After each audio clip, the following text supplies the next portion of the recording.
Blowing It Out of Proportion by Brittany Cunliffe.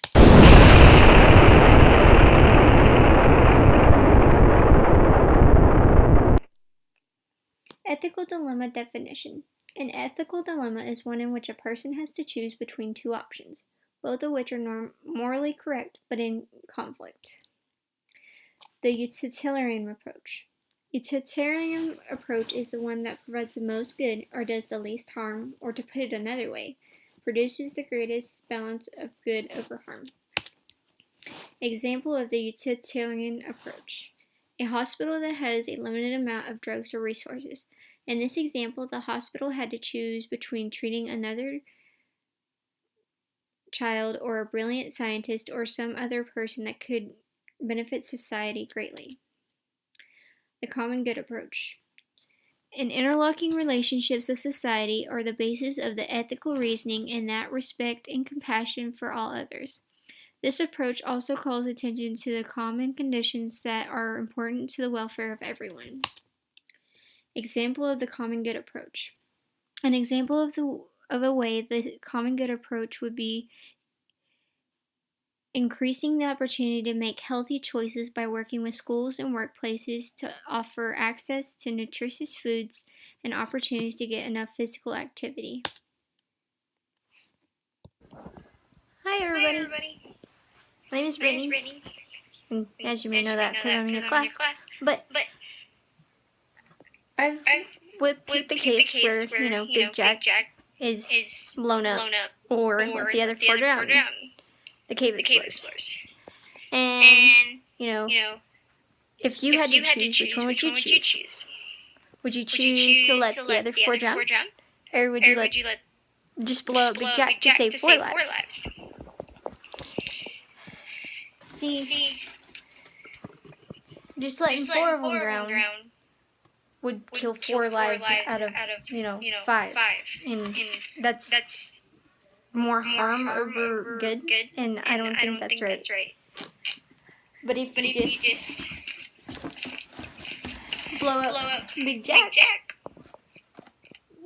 there would only be one life lost and not 4. 1 out of the 5. And I think that's better off. But I'm just curious, what would y'all do?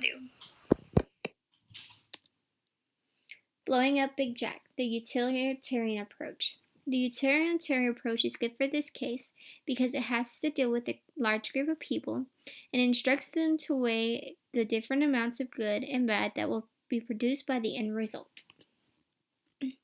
Blowing up Big Jack, the common good approach. The common good approach is good for this case because it takes this group of people that have an interlocked relationship with each other, and they have to decide based on the welfare of everyone in the group. Course of action taken, the utilitarian approach.